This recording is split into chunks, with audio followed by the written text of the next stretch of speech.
Assalamualaikum warahmatullahi wabarakatuh. Salam sejahtera untuk kita semua, teman-teman. Hari ini kita masuk ke pertemuan keempat, ya. Mohon nanti on kamera. Sekali lagi saya ingatkan on kamera, ya. Saya ingin tahu kesungguhan Anda. Hari ini pertemuan keempat tanggal 5 April tahun 2023, ya, hari Rabu, ya. Dalam bulan Ramadan ini kita tetap semangat, ya. Baik, teman-teman, mohon diperhatikan yang tentang 2 minggu ini kita bicara masalah keuangan, karena ini sangat penting sekali, ya. Saya akan share screen kepada Anda, ya, mohon diperhatikan. Boleh nanti kalian potong kalau Anda nggak mengerti, ya. Oke, ya, kita akan masuk dalam studi kelayakan bisnis pertemuan keempat, ya, pertemuan keempat, teman-teman. Oke, ya. Nah, kalau pertemuan kita lagi masuk, saya undang lagi, ya. Tetap ini, ya. Oke, oke, Francisca, oke, Nico, silakan masuk. Silakan masuk, Francisca. Oke. Ya, kita akan masuk pertemuan keempat. Ya, kemarin kita bicara struktur modal. Ya,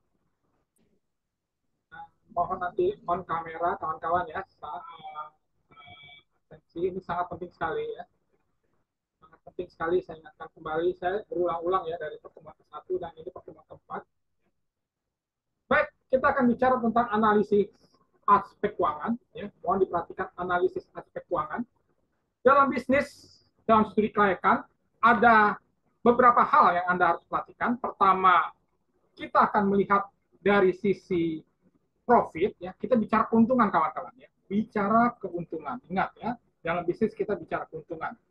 Lalu kedua, kita berbicara tentang berkelanjutan, ya. Berkelanjutan artinya kontinuitas, ya. Artinya, kawan-kawan, ya, dalam bisnis kita tidak harus, ya, harus diperhatikan bahwa keuntungan tidak hanya setahun atau 2 tahun, ya, harus berkelanjutan, ya. Kita lihat bagaimana perusahaan-perusahaan besar seperti Indofood, Unilever, Gudang Garam, ya, berkelanjutan besar, berkelanjutan besar. Ini penting sekali, ya. Lalu bagaimana aplikasi strategi keuangan perusahaan? Ya, teman-teman harus mengerti tentang keuangan perusahaan. Pertama, dalam hal ini tertuang ada 3 konsep. Mohon diperhatikan, ya. Bagaimana Anda mencari dana dari publik atau masyarakat, ya, agar perusahaan Anda dipercaya. Pertama, Anda bisa melakukan dengan saham, obligasi, atau meminjam uang lewat perbankan, hutang, ya, atau mitra bisnis juga bisa. Lalu kedua, bagaimana Anda mengelola dana, ya.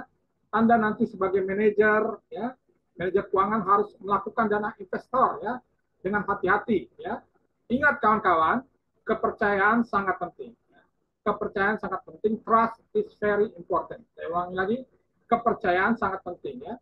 Lalu ketiga, bagaimana Anda membagi dana? Artinya nanti dalam rapat umum pemegang saham dengan membagi keuntungan dalam bentuk dividen, ya, kepada investor Anda, kepada orang-orang yang menanamkan uangnya melalui saham di perusahaan Anda. Perhatikan perusahaan besar seperti Kalbe Farma, PT Indosat, PT BCA yang memberikan dividen berkelanjutan kepada para pemegang saham, ya. Oke, kita lanjutkan lagi, kawan-kawan. Lalu dalam penerapan strategi 3 dasar unsur, Anda harus bisa, ya, Anda harus bisa. Tolong diperhatikan bagaimana Anda memaksimalkan nilai perusahaan Anda secara meningkat secara baik, ya. Kedua, nanti Anda sebagai manajer keuangan atau pemilik keuangan atau pemilik owner perusahaan, bagaimana Anda menjaga stabilitas keuangan dalam keadaan yang selalu terkendali dan mantap dan oke sekali, ya, dalam perusahaan Anda. Ketiga, bagaimana memperkecil perusahaan di masa sekarang, ya.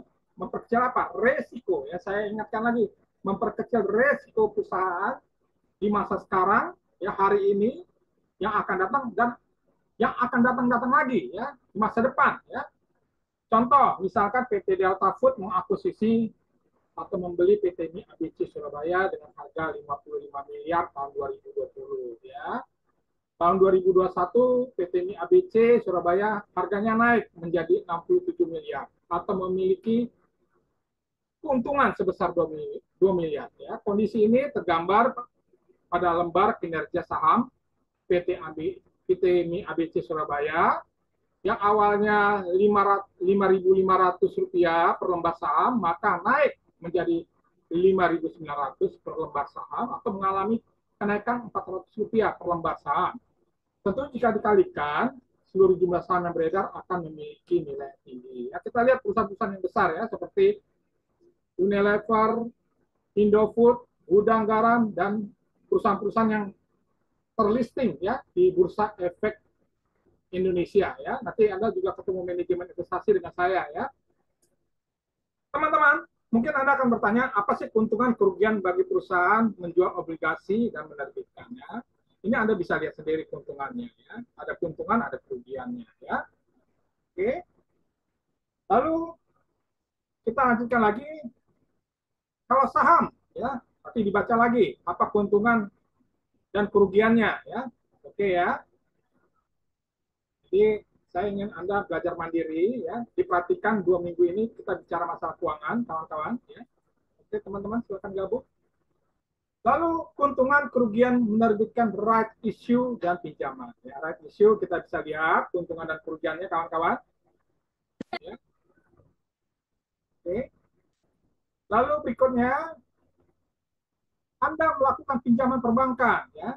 Artinya kalau Anda melakukan pinjaman lewat perbankan tentu ada jaminan yang harus Anda jaminkan ya, teman-teman ya, entah aset Anda ya. Tetapi kalau Anda gagal membayar, tentu jaminan akan disita ya. Tetapi apabila teman-teman, kalau Anda menggunakan dana hutang dari bank dengan bagus, dengan sangat baik ya, maka kita akan lihat kawan-kawan, bank akan memberikan pinjaman lebih lagi ya. Oke ya. Tetapi ingat kawan-kawan, jika debitur bertindak ingkar janji, wan prestasi, maka kemungkinan ya, data Anda disebarkan ke seluruh informasi perbankan, maka citra nama baik Anda sendiri, perusahaan Anda akan rusak dan tidak diberi kepercayaan lagi ya. Tadi saya bilang yang di atas bahwa kepercayaan itu sangat penting ya. Trust is very important. Oke ya. Lalu kita akan masuk ke rasio likuiditas ya. Dalam bisnis kita akan melihat bahwa rasio likuiditas penting ya. Rasio likuiditas ini apa, teman-teman? Mohon diperhatikan kawan-kawan ya. Sebab saya tidak tahu apakah kalian memperhatikan atau tidak ya. Ini adalah sebab ukuran yang umum digunakan atas solvensi jangka pendek ya, jangka pendek. Kemampuan perusahaan bagaimana memenuhi kebutuhan hutang ketika jatuh tempo. Rumusnya adalah aset lancar dibagi hutang lancar ya. Oke ya, aset lancar dibagi hutang lancar ya. Current asset dibagi current liabilities ya. Kuncinya kawan-kawan, Anda harus mengutamakan aset lancar harus lebih besar daripada hutang lancar ya. Saya ulangi lagi, aset lancar Anda harus lebih besar daripada hutang lancar ya. Oke ya. Mohon diperhatikan ya. Kita lihat misalkan kasus pertama ya. Oke ya. Misalkan uang Anda, aktiva lancar Anda 15 juta ya. 15 juta rupiah ya. Hutang lancar adalah 5 juta ya. Net working capital adalah 10 juta ya. Maka kita lihat karena rasionya 3:1 ya. 15 juta banding 5 juta ya.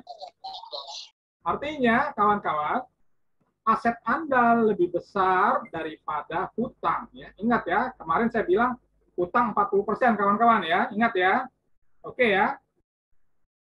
Oke, sekarang kasus kedua. Kita lihat di bawah. Aset lancar 35 juta, non current aset 40 juta, total aktiva adalah 75 juta, oke. Current liabilities 10 juta, utang jangka panjang 16 juta, shareholder equity 49 juta, maka total long term debt dan shareholder equity 75 juta. Balance ya. Oke ya, perhatikan ya. Maka kita lihat asetnya 35 juta dibanding 10 juta, artinya 3,5 banding 1. Artinya perusahaan ini dari contoh kasus pertama dan kasus kedua adalah perusahaannya sangat baik. Ya, oke ya. Oke, next kita lanjutkan lagi.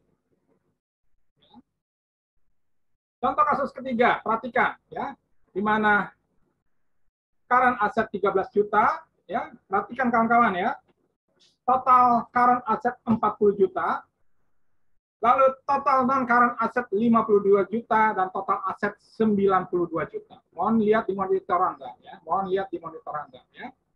Oke. Lalu lihat kawan-kawan, liability, current liability adalah total current liability, kita lihat 20 juta ya, utang lancar ya, perhatiin. Lalu total non hutang lancar atau total hutang jangka panjang 38 juta, total hutang 58 juta ya. Lalu total shareholder equity 34 juta, maka total liability dan shareholder equity 92 juta ya. Oke. Balance ya. Oke, perhatikan. Maka kita lihat rasionya adalah tadi 40 juta banding 20 juta, artinya 2:1 ya. 2:1 atau 200% ya. Oke ya.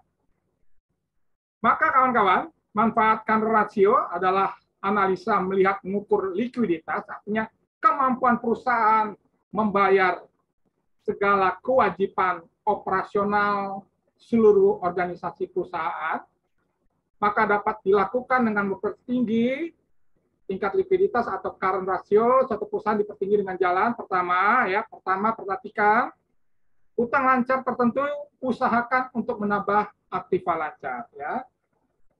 Artinya hutang harus bisa memberikan keuntungan dan menambah aset ya.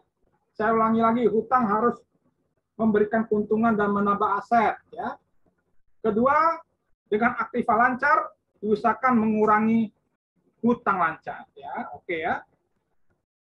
Lalu ketiga C, dengan mengurangi utang jumlah utang lancar bersama-sama dengan mengurangi aktiva lancar ya.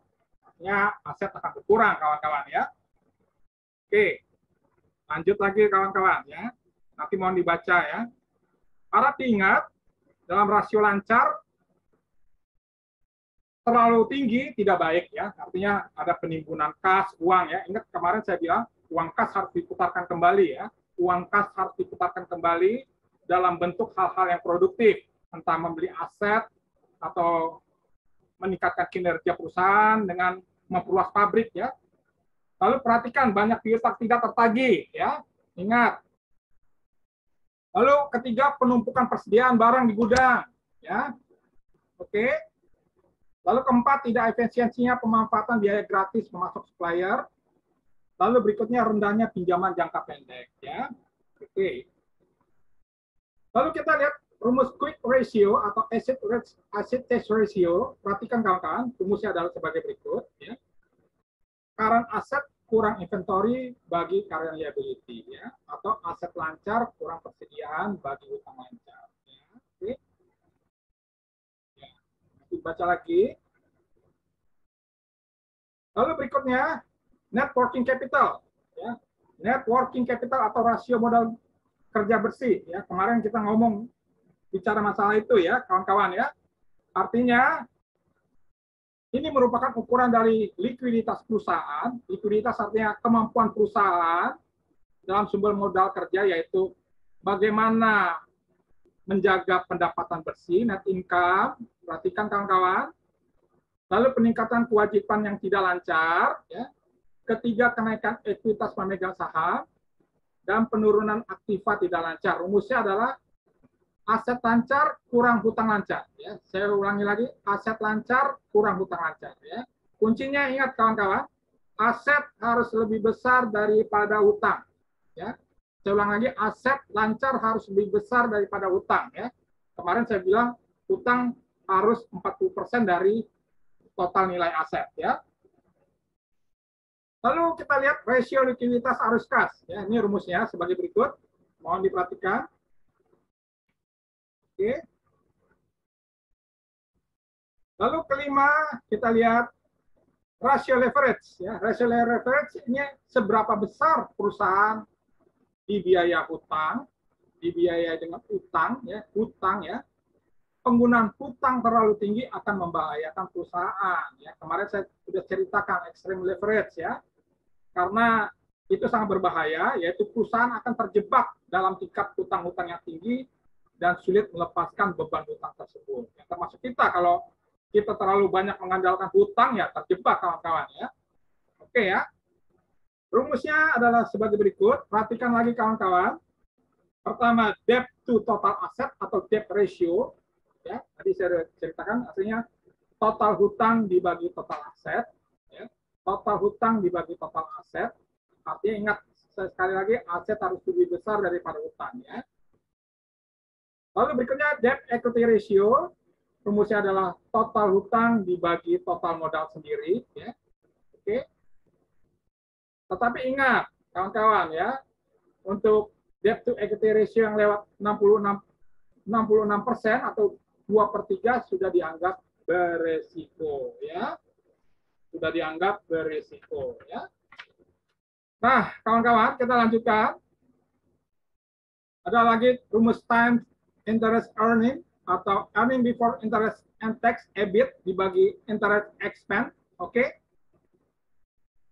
EBIT artinya laba sebelum bunga dan pajak dibagi beban bunga ya. Harap diperhatikan, makin tinggi rasio kelipatan pembayaran bunga adalah makin baik ya. Sebuah perusahaan akan menghasilkan laba tinggi ya. Ingat ya, saya ingatkan lagi, perusahaan harus menghasilkan laba tinggi ya. Net income tinggi, maka mampu membayar bunga ya. Oke ya. Rumusnya adalah laba operasi dibagi beban bunga ya. Lalu cash flow coverage ya, Anda lihat sendiri. Oke. Lanjut lagi, long term debt to total capitalization. Rumusnya adalah long term debt dibagi long term debt tambah ekuitas pemegang saham ya. Ini berbicara sumber dana pinjaman yang bersumber dari utang jangka panjang seperti obligasi dan sejenisnya ya. Lalu berikutnya rasio menutup beban tetap ya, rasio menutup beban tetap atau fixed charge coverage ya. Rumusnya adalah laba usaha tambah beban bunga bagi beban bunga tambah beban sewa ya. Oke. Lalu rasio kecukupan arus kas ya. Ini rumusnya, nanti dibaca lagi. Oke. Lalu lanjut lagi, rasio aktivitas ya, adalah rumusnya harga pokok penjualan HPP ya. Cost of goods sold dibagi rata-rata persediaan ya. Anda bisa ya. 2 minggu ini kita bicara keuangan ya. Lalu rata-rata periode, rumusnya adalah piutang dibagi penjualan kredit 360 hari. Oke. Lalu rumus perputaran aktiva tetap, rumusnya adalah sales dibagi fixed asset kurang net ya. Fixed asset kurang net, lihatnya di aktiva tetap neto ya. Ingat nilai di penyusutan. Tapi saya nggak akan terlalu jauh ya, nanti yang ini aja, penting aja ya. Lalu perputaran total aset adalah sales dibagi total aset. Lalu rasio perputaran aset jangka panjang adalah sales dibagi long term asset ya. Oke. Lalu margin laba kotor dibagi, rumusnya adalah harga pokok penjualan dibagi penjualan ya. Cash sales dikurang cost of goods sold ya, harga pokok penjualan dibagi penjualan ya. Oke.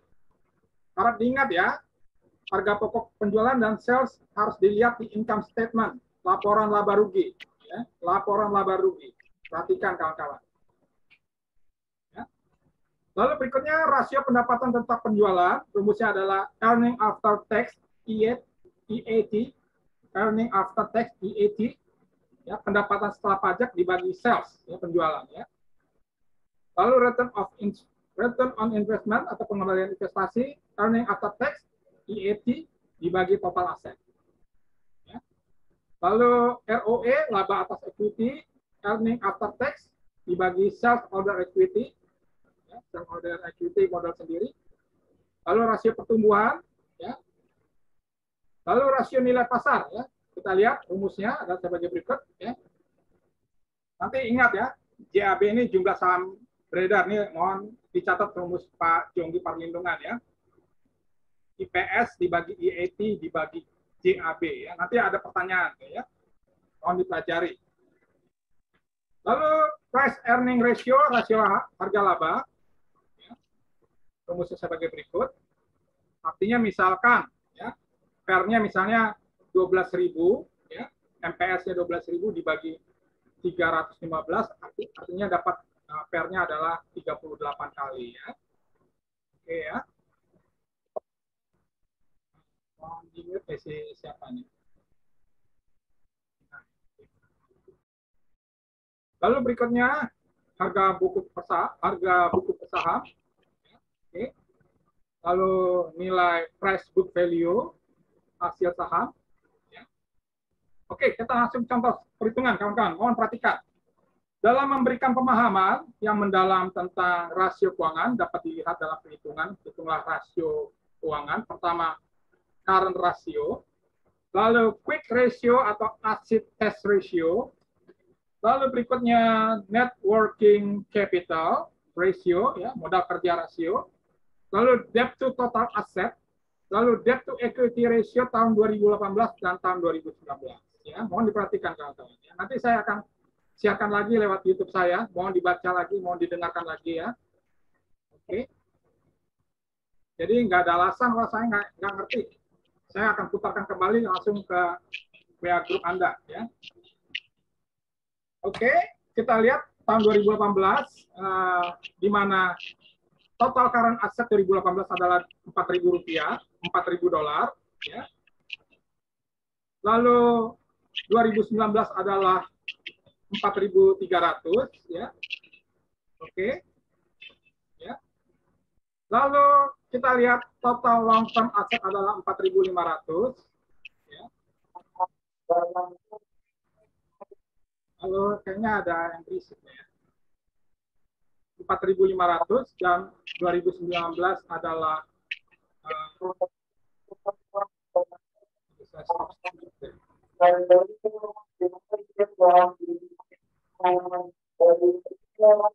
keluarin hikmah ya. Keluarin hikmah ya. Mohon maaf, hikmah saya keluarin kamu ya.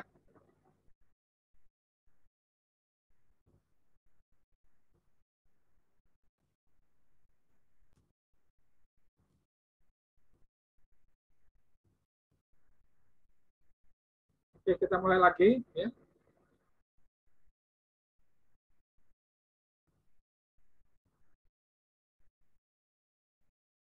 Lalu berikutnya kita lihat total aset adalah 8.500 ya, 9.500 kawan-kawan perhatikan. Ya. Lalu berikutnya total current liability adalah 1.200 dan 2.400. Total hutang adalah 5.200 dan 5.400. Oke ya. Lalu total shareholder equity 3.300 dan total shareholder equity 2009 4.100 dan total hutangnya adalah 8.500 dan 9.500. Oke ya. Baik, kita lihat rumusnya. Pertama, hitung current asset. Ya, artinya ingat current asset harus lebih besar daripada hutang lancar. Ya. Di sini terlihat adalah 4.000 dibagi 1.200, ya, dapatnya 333,33 dibulatkan 300%. Ya. Artinya perbandingannya adalah 3:1. Oke ya. Lalu untuk tahun 2019, 4.300 dibagi 2.400, ya, yaitu 1,7916 atau 179,16 atau dibulatkan 200% ya. Artinya perbandingannya 2,2 banding 1,5 ya. Maka ada selisih $1.900 dibulatkan saja ya. Lalu rumus quick ratio perhatikan ya, current asset kurang inventory dibagi current liability ya, utang lancar, maka 4.000 kurang 2.120 bagi 1.200 adalah 156,66% ya. Oke. Lalu tahun 2019 lihat 4.300 ya asetnya. Lalu dikurangi 2.200 dapatnya 2.400 ya, 87,5% ya. Oke. Nanti dibaca lagi, itu ada jelas ya. Lalu berikutnya, nah, rumus net working capital, hasil hitungannya adalah aset lancar dikurangi hutang lancar. Ya. 4.000 dikurangi 1.200, dapatnya 2.800. Artinya, kawan-kawan, ingat nih, asetnya harus lebih besar daripada hutang. 2.800 ya, ada nilai surplus ya. Lalu untuk tahun 2019 ya, kita lihat 4.300 kurang 2.400 dapatnya 1.900 ya. Artinya perusahaan oke ya. Ada utangnya lebih rendah dibandingkan aset. Oke ya. Lalu kawan-kawan kita lihat rumus debt to total asset ya, hasil hitungannya. Ingat, total hutang dibagi total aset ya. Tetapi saya ingatkan lagi, artinya aset harus lebih besar daripada hutang ya. Aset harus lebih besar daripada total hutang ya. Kita lihat 5.200 bagi 8.500 dapatnya 61,18 ya. Oke ya. Lalu tahun 2019 kita lihat 5.400 hutangnya dibagi asetnya, total aset $9.500 dapatnya 56,84%. Ya. Oke. Lalu rumus debt to equity ratio. Ingat, artinya total hutang dibagi total modal sendiri. Ya, kita lihat 5.200 dibagi 3.300 dapatnya 1,5575. Untuk tahun 2019 dapatnya 1,317. Ya. Artinya apa nih? Melewati batas 100 dan masih diberikan toleransi agar segera memperbaiki kinerja perusahaannya. Ya. Artinya apa kawan-kawan? Mau dibaca nih ya. Jika hutang lancar ya, lebih besar daripada hutang jangka panjang, hasilnya masih oke diterima, masih bisa diterima karena hutang lancar digunakan untuk operasi jangka pendek seperti pembelian bahan baku, operasional perusahaan agar bisa meningkat, ya itu lebih bagus ya. Lalu kedua, jika hutang panjang lebih besar daripada hutang lancar, perusahaan akan mengalami gangguan likuiditas ya. Hutangnya jangka panjang, long termnya jangan terlalu panjang ya. Gangguan keuangan di masa depan ya. Laba akan tertekan akibat membiayai bunga pinjaman ya. Oke. Lalu ketiga, DER yang tadi saya katakan ya. Hati-hati kawan-kawan, jika nilainya di bawah 1 ya. 1 masih dikatakan oke ya. Beberapa perusahaan memiliki di atas DER, 1 adalah di atas 1 ya, adalah mengganggu pertumbuhan kinerja perusahaan. Beberapa ahli keuangan masih memberikan toleransi ya. Kalau 1, sekian masih saya kasih toleransi ya. Sebagian investor menghindar jika DER-nya, debt equity ratio-nya 2, ya, nilainya 2, ya, karena risikonya sangat tinggi. Ya. Lalu DER untuk perusahaan asuransi, keuangan, dan bank memiliki DER lebih nilai 5, dan itu tidak cocok bagi perusahaan dunia industri, ya, perusahaan industri bisnis. Ya. Oke, kita lanjutkan lagi kawan-kawan. Nah, perhatikan contoh yang kedua. Perhatikan. Ya, kita lihat tahun keempat, tahun kelima, ya, perusahaan Ciko, di mana total current asset adalah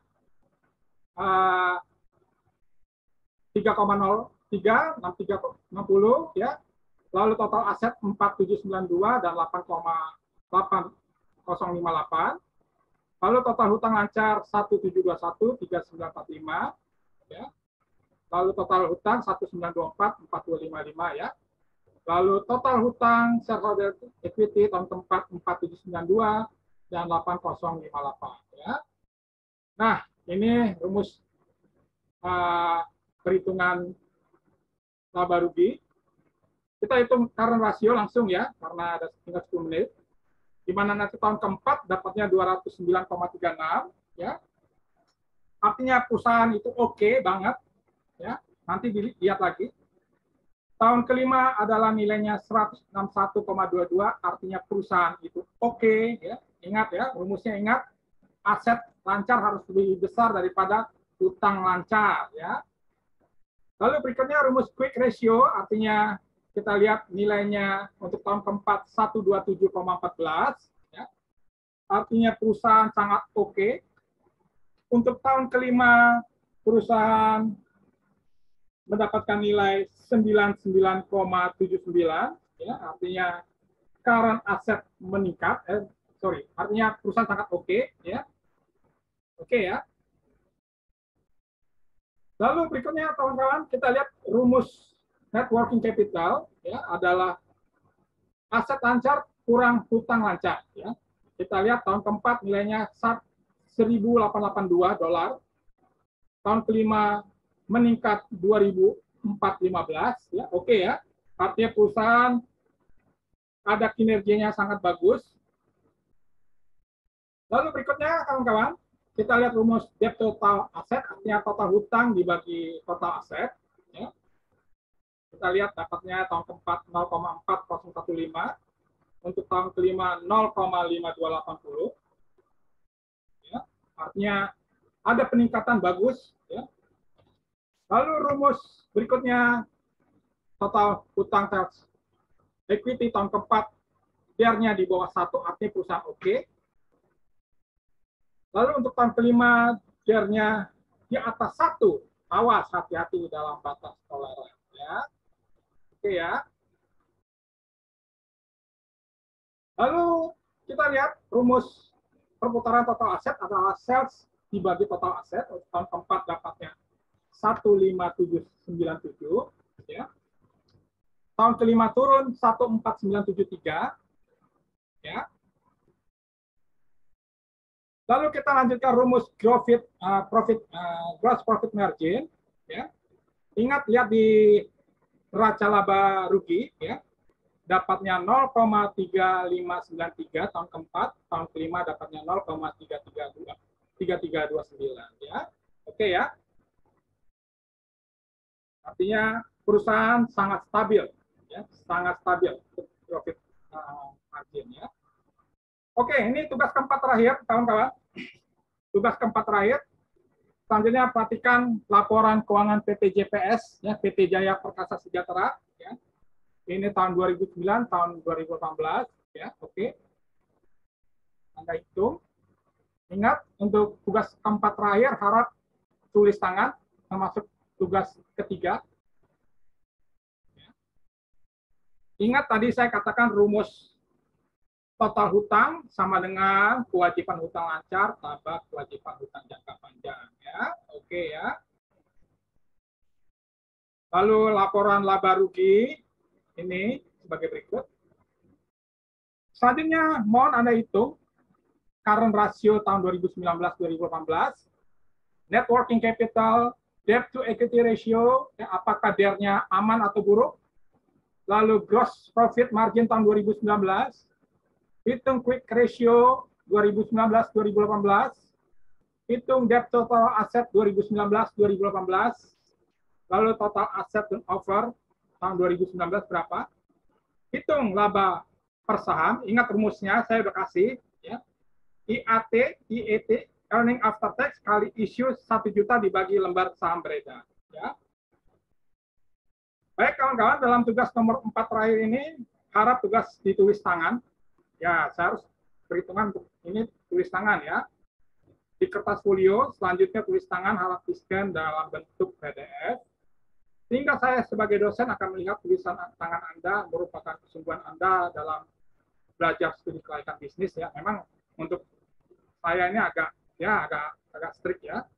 Saya ingin Anda menguasai keuangan dalam 2 minggu ini, khususnya dalam ilmu manajemen keuangan. Ya.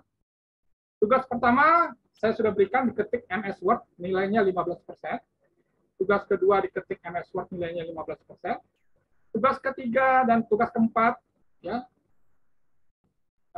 tulis tangan kertas folio di scan dalam bentuk PDF semuanya 35%, total 100%. Ya. Kumpulkan bersamaan pada saat UTS pertemuan ke-8. Ya, email sudah saya tulis di WA grup kita, ya, ditentukan lewat grup, ya. Demikian kawan-kawan, salam sukses, ya. Baik teman-teman, kita akan absen, ya. Sekali lagi saya ingin tahu Desi Mulyaningsih bisa open kamera kawan-kawan? Halo. Oke, oke. Baik, hari ini, ya ini ada teman kita, terima kasih yang open kamera ya. Untuk ini saya akan menghargai teman-teman yang open kamera ya. Francisca Luda Anajawa, oke terima kasih. Umi Masito, Sarah Rimalda, Bang Anwar Sanusi, terima kasih ya. Oke, Firman Andika, saya masukin ya. Oke, Firman Andika, oke. Ade Irma, Dela Puspita, Desi Mulyasani, ya, ini nggak mau ini ya. Baik, saya akan screenshot kepada Anda. Oke, oke, baik. Tugas ada 4, tugas 1, tugas 2, tugas 3, tugas 4 ya. Kerjakan dengan baik. Khususnya tugas 3 dan tugas keempat mohon dikerjakan tulis tangan ya. Saya ingin Anda menguasai manajemen keuangan ya secara cepat ya, sehingga Anda bisa dengan baik ya. Oke, demikian pertemuan kita hari Rabu tanggal 5 April 2023 ya, semoga bermanfaat. Demikian sehingga kita masih ada 3 pertemuan lagi, mohon dikerjakan dengan baik. Boleh diskusi dengan kawan-kawan ya, tapi bukan diskusi jawabannya, diskusi hasil alur ceritanya, prosesnya dari mana ya. Jangan Anda cuma dapat nilai sekian tapi tidak tahu apa-apa ya. Akhir kata saya ucapkan wabillahi wa taufiq hidayah. Wassalamualaikum warahmatullahi wabarakatuh. Salam sukses untuk kita semua. Sampai jumpa minggu depan. Terima kasih teman-teman. Terima kasih teman-teman. Oke, terima kasih. Terima kasih, Pak. Terima kasih, Pak. Oke, terima kasih, Pak. Sukses selalu. Sukses selalu. Terima kasih.